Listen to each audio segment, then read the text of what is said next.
해당 사연은 미국인 레오 씨가 제보해준 이야기와 SNS 내용을 바탕으로 재구성된 스토리입니다. 안녕하십니까, 한국인 여러분. 저는 미국의 시애틀에서 온 레오라고 합니다.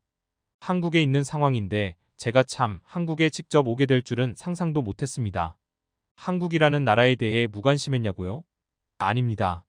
솔직히 말해서 한국을 좋지 않은 시선으로 보고 있었죠. 저는 끔찍한 사건 사고를 다루는 라디오나 채널을 정말 좋아하거든요. 여가 시간에 틀어놓고 이야기를 들으며 눈을 감고 있거나 집안일 같은 것을 합니다. 세상이 넓은 만큼 별 기상천외한 일이 다 있더군요. 그런데 채널 주인장이 한국인인지 뭔지 한국에서 벌어진 사건을 굉장히 많이 다루었습니다. 그 작은 나라에서 별의별 일이 다 있었더군요. 건물 붕괴 사건이나 연쇄적으로 사람의 목숨을 앗아간 흉악범, 기타 등등. 스토리텔링 능력이 워낙 좋아 그 채널 것을 가장 많이 들었는데 한국에서 벌어진 사건 이야기만 몇백 건을 들었던 것 같습니다. 한국에 대해서 잘 몰랐는데 그 채널을 통해 한국에 대해 어느 정도 알게 된 게 있습니다. 위험하고 가난한 나라라는 것이죠. 요새는 한류다 뭐다 말이 많은데 저는 믿지 않았습니다. 해외로 전파되는 것과 현지는 다른 법이거든요. 그래서 평생 한국에는 갈 일이 없겠다 하면서 살았는데 지금 이렇게 제가 한국에 와 있는 이유는 지금부터 설명해 드릴 참입니다. 바로 제 소중한 딸 나오미 때문이죠. 저희 부부는 자녀를 많이 낳았습니다. 저는 아내를 닮은 예쁜 딸을 가장 갖고 싶어 했는데 넷째까지도 전부 아들이어서 좌절한 적이 있었죠. 물론 마지막으로 딱 한 번만 도전해보고 포기하자 그랬는데 다섯째가 드디어 딸이었습니다. 그게 나오미였죠. 귀하게 얻은 딸인데다가 막내라니 집에서 얼마나 애지중지했을지는 듣기만 해도 그림이 그려지실 겁니다. 정말 부족한 것 하나 없이 공주처럼 키웠습니다. 그런데 애는 너무 예뻐해주기만 해서는 안 되는 거잖아요. 나중에 버르장머리 없이 자랄 수도 있는 일이었는데 너무 예뻐 보이는 나머지 그 점을 간과하고 오냐오냐 키웠습니다. 그래서 학교에서도 아주 공주님처럼 굴었다더군요. 집에서만 그러면 괜찮은데 밖에서까지 그래버려서 문제였습니다. 하지만 대단히 큰 문제까진 안 됐고 다른 여자아이들에 비해 친구가 좀 적었다는 것이 애석했죠. 자기중심적인 성향 때문이었어요. 그걸 잡아주려고 노력하긴 했지만 뜻대로 되지 않아서 나중에는 그냥 포기했어요. 스스로 나이 들면서 깨우치겠거니 했거든요.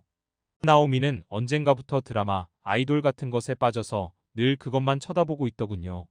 TV로 뭘 보고 있는 거 보니까 동양인들이 나오길래 얘가 일본 문화에 빠졌구나 싶었습니다. 대수롭지 않게 여겼죠. 나오미도 훌쩍 커서 대학생이 되었는데 1년이 지났을 무렵 폭탄 선언을 했습니다. 유학을 떠나겠다고 말이죠. 어디로 갈 건지 드러나 보자고 했는데 아니나 다를까 한국이라는 겁니다. 앞서 제가 평소 한국에 대해 어떤 생각을 가지고 있었는지 설명해 드렸죠. 저는 반대할 수밖에 없었습니다.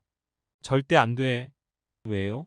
한국은 살만한 곳이 못 된다, 나오미. 절대로 안 된다고 엄포를 놓았지만 나오미는 순순히 제 말을 들어주지 않더군요. 학교 측에서 보내주는 유학이라서 성적만 맞추면 되는 거였지만 각종 비용이 필요했을 텐데도 무작정 가버리더랍니다. 어린애가 혼자서 외국 나가서 뭘 할 수 있겠습니까? 유학 기간 끝나면 어련히 돌아오겠거니 했는데 졸업을 아예 한국에서 해버리더라고요. 나오미가 한국으로 떠난 게 대학교 2학년 때였는데 3년 가까이 한국에 있었던 거죠.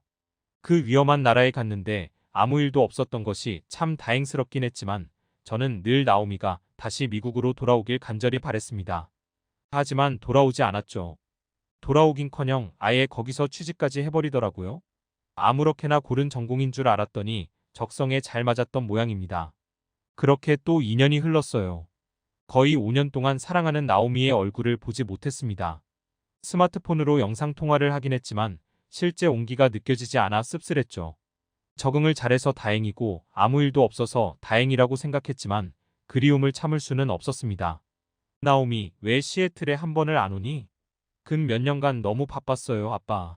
그러더니 나오미는 설명을 시작했죠. 그녀의 입에서 나온 말은 충격적이었습니다.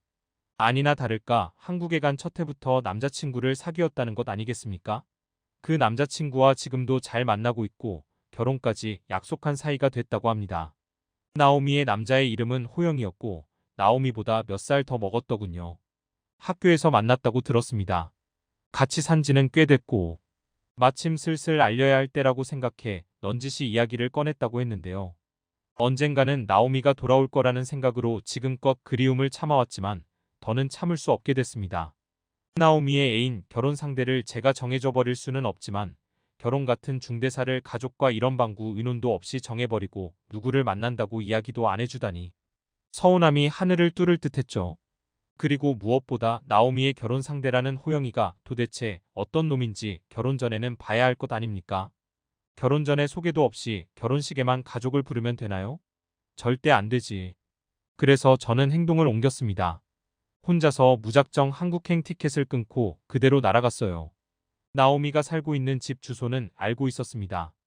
그곳을 향해 가는 동안 기분이 좀 이상하더군요. 제 머릿속에 있는 한국이 아니었습니다. 제가 사건 사고 채널의 한국 이야기를 들으며 구축한 한국의 이미지와는 달라도 너무 달랐어요. 이렇게 쾌적한 동네에서 인명피해 사건이 일어난다고? 겉보기에는 모른다는 생각을 하다가도 나오미가 한국에 사는 내내 아무 일도 없었던 것을 보면 내심 한국이라는 나라가 그리 나쁜 나라가 아니지 않을까 하는 생각을 한 것 같습니다. 저는 택시를 잡아 타고 기사님에게 나오미의 집 주소를 알려주었어요. 머지않아 웬 아파트 단지가 나오더군요. 저는 평생 미국에서 살았는데 태어나서 이렇게 아파트가 밀집해 있는 장소는 처음이었습니다. 많은 서양 국가에서는 일반적으로 주택에 삽니다. 땅덩이가 크니까요. 미국은 특히 더 그렇죠. 아파트 같은 다세대 주택에 사는 사람들은 가난한 거예요.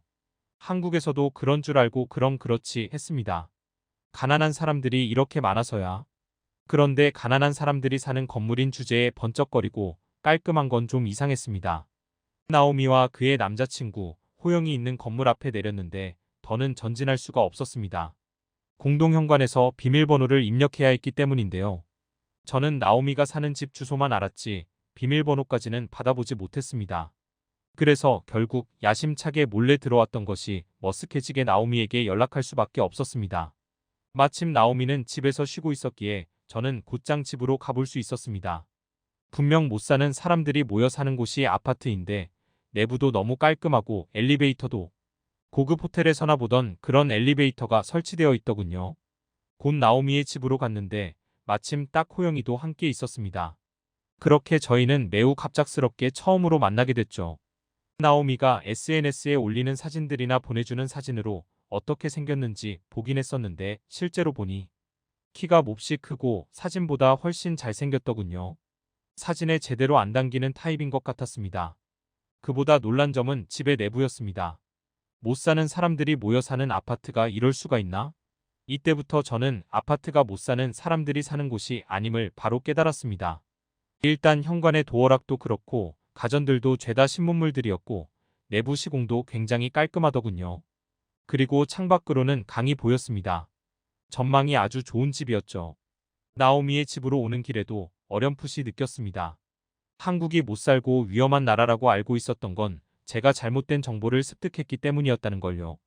한때 아시아에서 가장 잘 나갔던 일본보다도 훨씬 쾌적해 보였습니다. 실은 그보다 더 놀란 점이 있습니다. 나오미의 태도였어요. 제가 미국 집에서 하던 것처럼 당연히 신발을 벗고 들어서려고 하자 한국 집에서는 그러는 거 아니라면서 슬리퍼를 가져다 주고 뭐 마시지 않겠느냐며 시원한 물을 가져다 주는 게 아니겠어요. 가라앉히고 보니 예전에는 본 적 없던 모습이었습니다. 예전에 나오미 같으면 제가 한국에 왔다고 말하자마자 버럭 화부터 냈을 것이고 어쩌면 못 들어오게 했을지도 몰라요. 자기밖에 모르던 아이가 손님을 위해 이것저것 대접을 하는 모습이 굉장히 새롭게 느껴졌습니다. 너 좀 달라진 것 같다? 다 호영 씨 덕분이죠. 이야기를 들어보니 호영과 만나기 시작하면서 그에게서 긍정적인 영향을 많이 받았다고 했습니다. 듣기 좋은 말만 해주는 게 아니라 나오미가 인격적으로 성장하길 바라는 마음에 이런저런 피드백을 많이 해줬고 나오미도 그것을 받아들이면서 어른다운 어른이 될 수 있었다고 합니다. 한국이 살기 좋은 멋진 나라이고 호영이 좋은 사람이라는 점도 있었지만 무엇보다 제 마음을 움직인 것은 호영을 만나며 달라진 나오미의 모습이었습니다. 저도 안 해도 못 해낸 건데 이 정도면 나오미를 맡겨도 되겠다는 생각이 강하게 들었죠. 저는 모든 오해를 풀고 두 사람의 관계를 인정했고 두 사람의 앞날을 응원해주고 있습니다. 나오미가 정말 좋은 남자를 만나 참 다행이라는 생각이 드네요. 지금까지 레오 씨의 이야기를 들어보았는데요. 사연을 어떻게 들으셨나요? 클릭 뉴스에서는 여러분의 사연을 기다리고 있으니 언제라도 재밌는 사연이 있으면 보내주시길 바랍니다.